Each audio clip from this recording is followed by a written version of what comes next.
Klasifikasi bunyi bahasa disusun oleh Sufianti dengan NIM 2281070126. Baik, materi yang pertama, vokal bahasa Indonesia. Pengertian vokal. Vokal atau vokoid yaitu bunyi ucapan yang terbentuk oleh udara yang keluar dari paru-paru dan ketika melalui tenggorokan mendapat hambatan. Kualitas vokal umumnya ditentukan oleh 3 hal, yakni yang pertama berdasarkan tinggi rendahnya lidah. Dapat dibedakan atas vokal tinggi atau atas yang dibentuk apabila rahang bawah merapat ke rahang atas. Contoh hurufnya I dan U. Yang kedua, vokal media atau tengah yang dibentuk apabila rahang bawah menjauh sedikit dari rahang atas. Contoh hurufnya E dan O. Yang ketiga, vokal rendah atau tengah yang dibentuk apabila rahang bawah diundurkan lagi sejauh-jauhnya. Contoh hurufnya A. Yang kedua, berdasarkan maju mundurnya lidah. Dapat dibedakan atas yang pertama vokal depan, yakni vokal yang dihasilkan oleh gerakan turun naiknya lidah bagian depan. Seperti contoh hurufnya I, E, dan A. Yang kedua, vokal tengah, yakni vokal yang dihasilkan oleh gerakan lidah bagian tengah. Misalnya E. Yang ketiga, vokal belakang, yakni vokal yang dihasilkan oleh gerakan turun naiknya lidah bagian belakang atau pangkal lidah, seperti U dan O. Yang ketiga, berdasarkan posisi bibir. Yang pertama, ada vokal bulat, contoh hurufnya U dan O. Yang kedua, vokal tak bulat, yakni vokal yang diucapkan dengan bentuk bibir tidak bulat dengan bentuk bibir tidak bulat. Yang keempat, berdasarkan struktur. Yang pertama ada vokal tertutup, contoh hurufnya I dan U. Yang kedua, vokal semi tertutup, contoh hurufnya E dan O. Selanjutnya masih berdasarkan struktur. Yang ketiga, vokal semi terbuka, contoh hurufnya E dan O. Yang keempat, vokal terbuka, contoh hurufnya A dengan A besar.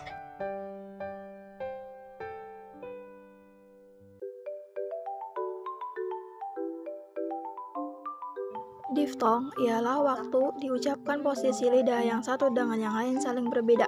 Klasifikasi diftong dengan contoh dalam bahasa Indonesia dan bahasa Inggris sebagai berikut. Diftong naik ialah jika vokal yang kedua diucapkan dengan posisi lidah lebih tinggi daripada yang pertama, karena lidah semakin menaik. Dengan demikian, strukturnya semakin tertutup, sehingga diftong ini juga dapat disebut diftong menutup. Jenis diftong naik. Yang pertama, diftong naik menutup maju. Asal katanya ai. Misalnya, pakai, lalai, pandai, nilai, tupai. Yang kedua, diftong naik menutup maju. Asal katanya oi. Misalnya, amboy, sepoi, sepoi. Yang ketiga, diftong naik menutup mundur. Asal katanya au. Misalnya, pada kata saudara, saudagar, lampau, surau, pulau, dan kacau. Diftong turun disebut diftong turun karena posisi bunyi pertama lebih tinggi dari bunyi kedua. Dalam bahasa Indonesia tidak ada diftong turun. Dalam bahasa Inggris ada 2 jenis diftong turun, yaitu jenis-jenis diftong turun. Yang pertama ada diftong turun membuka memusat. Contoh katanya misalnya kata ur. Yang kedua, diftong turun membuka memusat. Contoh hurufnya il. Misalnya kata ir. Diftong memusat yaitu terjadi jika vokal kedua diacu oleh sebuah atau lebih volak yang lebih tinggi dan juga diacu oleh sebuah atau lebih vokal lebih rendah. Diftong jenis ini terdapat di dalam bahasa Inggris seperti O. Contohnya kata more yang secara fonetis diucapkan dengan more. Konsonan bahasa Indonesia.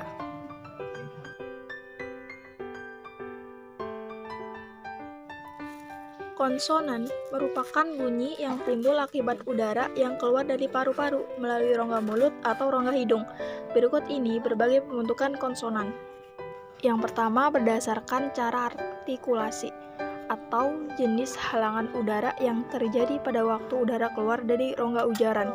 Konsonan dapat dibedakan atas konsonan hambat, frikatif, spiran, lateral, dan getar. Berikut penjelasannya. Yang pertama, konsonan hambat atau stop. Konsonan yang dihasilkan ialah huruf E, T, C, K, B, D, J, dan G. Kedua, konsonan geser atau frikatif. Konsonan yang dihasilkan ialah huruf F, V, X, H, S, Z, dan X. Yang ketiga, konsonan likuida atau lateral. Konsonan yang dihasilkan ialah huruf I. Yang keempat, konsonan getar atau trill. Bunyi yang terjadi disebut konsonan getar apikal, yaitu hurufnya R. Yang kelima, semivokal, yaitu bunyi konsonan yang pada waktu diartikulasikan belum membentuk konsonan murni. Misalnya semivokal W dan Y. Bunyi bila-bila Y, W dibentuk dengan tempat artikulasi yang berupa bibir atas dan bibir bawah. Yang kedua, berdasarkan strukturnya, yakni hubungan antara artikulator dan titik artikulasi. Konsonan dalam bahasa Indonesia dapat dibedakan atas konsonan bilabial, labiodental, apikodental, apikoalveolar, palatal, velar, glotal, dan konsonan laringal. Berikut penjelasannya. Konsonan bilabial, bunyi yang dihasilkan ialah huruf E, B, M, dan W. Yang kedua, konsonan labiodental, bunyi yang dihasilkan ialah huruf F dan V.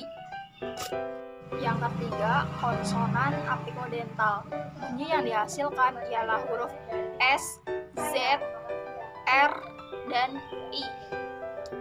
Yang keempat, konsonan palatal atau laminopalatal, bunyi yang dihasilkan ialah huruf C, J, S, N, dan Y.